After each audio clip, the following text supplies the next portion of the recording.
আমরা যখন ওখানে অবরুদ্ধ হয়ে পড়ি এবং ছাত্রদলের মব অনবরত সেখানে হাঙ্গামা করতে থাকে, তার প্রেক্ষিতে বিশ্ববিদ্যালয়ের ডাকসুর প্রতিনিধিরা গিয়েছিল আমাদেরকে যাতে সাপোর্ট করতে পারে, যাতে আমরা জিডিটা ঠিকমতো করতে পারি সেটা দেখার জন্য।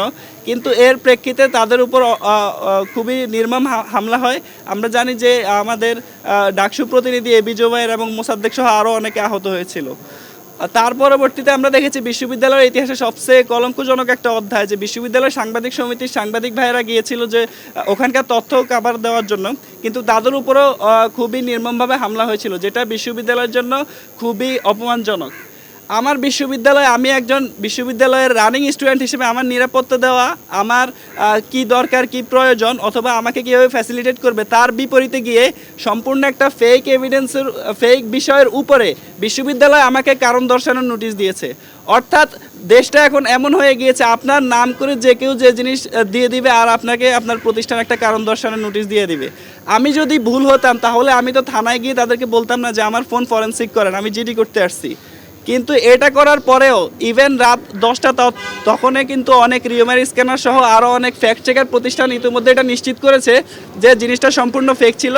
এটা আমি আবদুল্লাহ আল মাহমুদের আইডি থেকে কখনো পোস্ট করা হয়নি।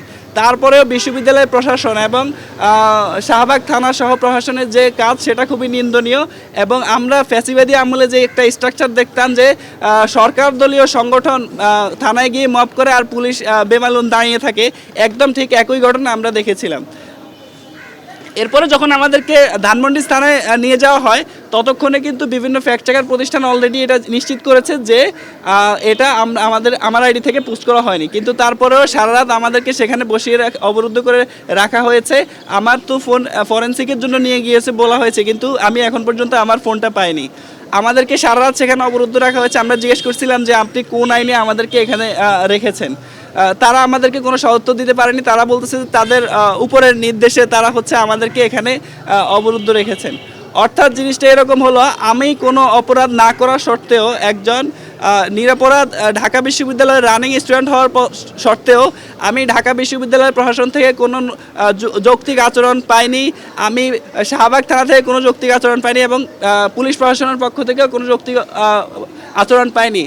উল্টো আমার যে জীবননাশের হুমকি দেওয়া হয়েছে, যেটার জন্য আমি মূলত শাহবাগ থানা জিডি করতে গিয়েছিলাম, সেটা এখন পর্যন্ত নেওয়া হয়নি। আজকে সকালে শুধুমাত্র একটি অভিযোগ আকারে আমার যে অভিযোগটি ছিল সেটা নেওয়া হয়েছে।